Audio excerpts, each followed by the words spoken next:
Let's meet a trailblazer of the pharmaceutical industry. I'm Annie Gibbins. Women's Biz Leaders starts now.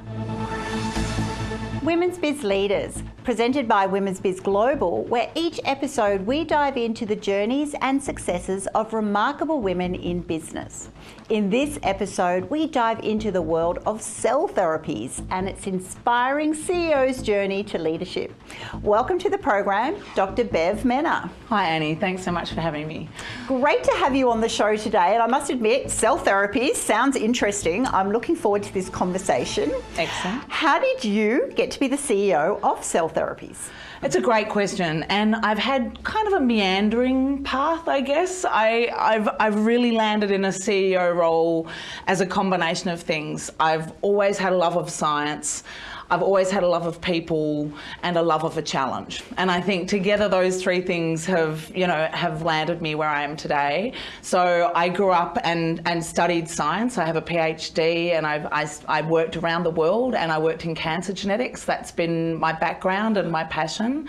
I worked out though many years ago that I wasn't really made for being in a lab. I think my love of people really wanted to take me out of the lab. Yeah. I made a step into genetic counselling, which is working with families where there are inherited conditions and helping them make decisions around their genetics, which was really a wonderful way to connect with patients and families and people and helping them in a really tough time.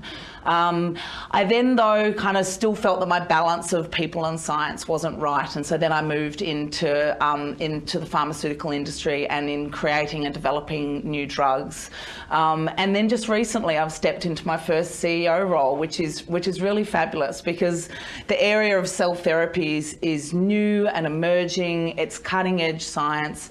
It's where we actually take a cancer patient's own cells, and we genetically change them and put them back into the patient, and they fight that patient's cancer, only that patient. So it's really the ultimate personalised medicine, and it's curative. It's really just amazing, the work that we're doing, and I'm just really excited to be a part of it. Oh, I can see it in your face. What an exciting area. I mean, it's so innovative, so progressive. It really is next level future type science. Absolutely. Happening in your day to day. Absolutely. And happening in Australia, in Melbourne. Well done, Melbourne. It's incredible. Yeah. I love that journey too that you've referenced there, that you're not the woman who should stay in a lab coat, even though we need those people. And it's actually on the career journey. You suddenly learn more about yourself and your skills and your nature and what excites you. And to be able to sort of have those stepping stones, get the qualifications, have the credibility, and then to be able to lead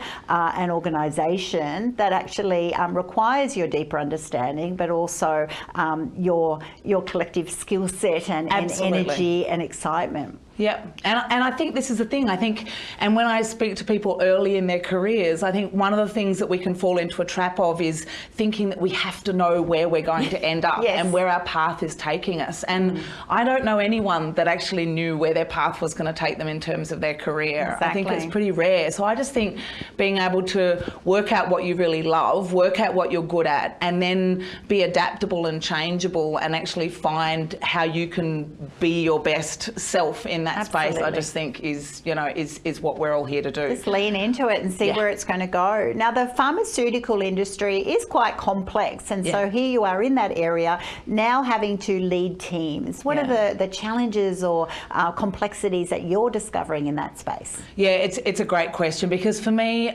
everything that we do, be it in work or our private life, it all comes down to the people. So when we're building teams, the most important thing is the people. And when I interview people, the skills are really very secondary. I really want to know, is this a person whose values align to mine and to the company's? Is this a person that I want to actually go in and work with every day, that I can trust, that I can connect with? So for me, I think when we form teams, it's really getting the right people. And then it's making sure you allow those people to shine. So you listen to them, you ask them questions. You don't walk in as the leader thinking that you know it all or that you've got all the answers. So for me, I think the way you make teams really work is it's the right people, allowing them to be their best, and then setting their direction, setting their kind of North Star. This is where we're going, this is where we want to be, and making sure we keep coming back to that as a point of focus. I think everything that we do requires connecting with other people and working as a team. So I think it's one of the real joys. But it's how we're going to get to these next generation of, be it cancer therapies or whatever else we're working on in our work lives.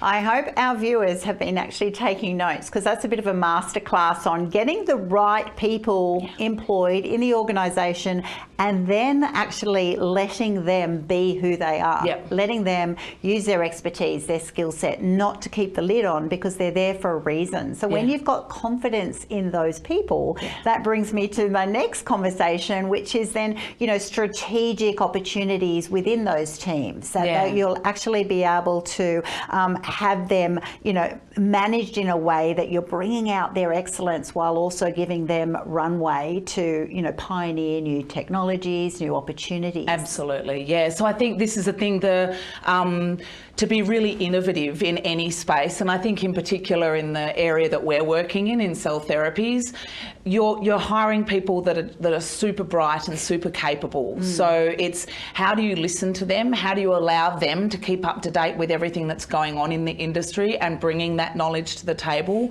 How do you make sure that they have the room to throw out ideas, no matter how crazy they may sound? Because I do think we've got to make sure that to stay at the cutting edge, we've got to keep, you know, allowing people to be innovative, be thoughtful, be creative, be a bit crazy.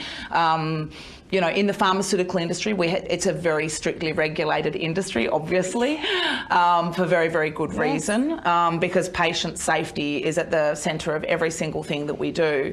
But I do think we shouldn't allow that to stifle us. We should actually allow us to push the boundaries and actually really, you know, make sure that we're staying right up there at the cutting edge, because we always do have the safety net of the regulations around us to make sure what we're doing is absolutely safe. Yeah, it's such a challenging paradigm, isn't it? You're one of the most controlled industries for a reason, absolutely necessary, and you're also on the other side the most creative, innovative, and so that would be a huge challenging, I'm imagining, that you have to stay adaptable, you just have to drive innovation while appreciating the confines that you're all working in. Yeah, absolutely. And do you know, the really interesting thing is the people and the bodies that regulate us and that govern us, in Australia we have a specific one, but they work together from all countries all around the world. They're really learning too, and they're on a journey around innovation and keeping up to date with the latest technologies. So once again, like everything else, it's a connection and a relationship. We have communication and conversations with our regulators to make sure that our understandings are shared in the space that we're working in. So again, it's the right ideas, but then it's the right conversations to make sure that what we're doing is appropriate and that our regulators are as knowledgeable as our scientists, so that we can actually take the journey together. It's really, really important. So important. I'd love you to share how your background, I know you've got a PhD in molecular biology, medicine, and you've also done very big on genetic counselling. How have you used that background and expertise to approach areas like, you know, risk and compliance? You know, how have you pushed them together and seen it as a positive? Yeah, that's a great question. I mean, I think the PhD, it's interesting. I think, you know, obviously, you know, it's steeped in science, but you also learn a lot about collaboration and communication and how to work in teams and how to make sure that your data is reliable and trustworthy. So you're actually learning a lot more than just the base science. And then as a genetic counsellor, you're learning how to listen and how to ask questions and how to put the patient at the centre of your thinking, because everything in genetic counselling is around the patient. And so if you bring all of that together and you think about developing new medicines and new therapies, you need all of those things working together. So we have to have the patient at the centre of everything that we do, and as do our governing bodies and our regulators. So it's how do we make sure we use a patient focus, solid scientific data, but then actually connection and communication to make sure that we're all, you know, looking at a problem or a challenge the same way.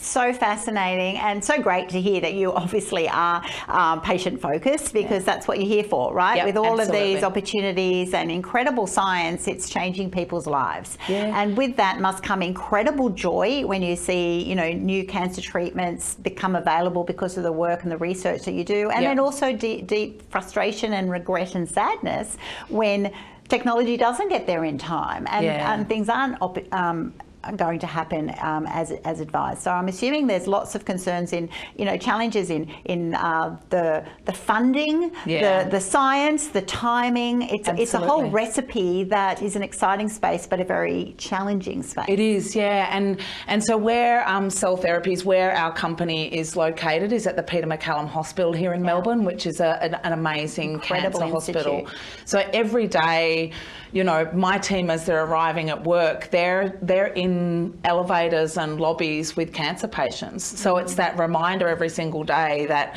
what we're doing is about these patients, and the work that we're doing can actually literally save lives, the work that we do every day. So, but we're also very mindful around safety and governance and compliance and quality being absolutely at the centre of what we do. So you're right, it is a balancing act, and there sometimes is frustration. Sometimes the drugs that are being developed and tested in clinical trials just don't work, which is heartbreaking, but that's science, and that's why we do it, and that's why everything that we do is grounded in data, and it makes the successes, you know, even more worthy of celebration, I think. Yeah, absolutely. I mean, that's right. Sometimes it's that drug will take 5 years more to get tested properly, or you're looking for side effects, and you're wanting that for that person, but you're also not wanting the situation to be worse. And you also can't because of legal requirements. So fascinating. I think your day-to-day life must just be so interesting, and what a joy to get to a stage in your career that you can actually put all of that together. I think for those, we'll finish then on for those people who are aspiring scientists, you know, is this a fun place to be in? Would you encourage people to get into cell therapy? Absolutely. I mean, I think cell therapy is going to answer more than just cancer, and we're also looking at it in lots of different therapies. But I think in terms of leadership, I think if you're a young person who's working in science and looking for what's next, be curious, talk to people, make connections, find out what's out there. It's not all about being at the bench. There are so many other wonderful opportunities. Absolutely. Thank you so much for being on the show. Thanks, Annie. Loved our conversation. Thank you so much for joining us. I hope you've learnt a little bit like I have today. I look forward to seeing you in the next episode very soon. You're watching Ticker. We'll have more in just a few minutes.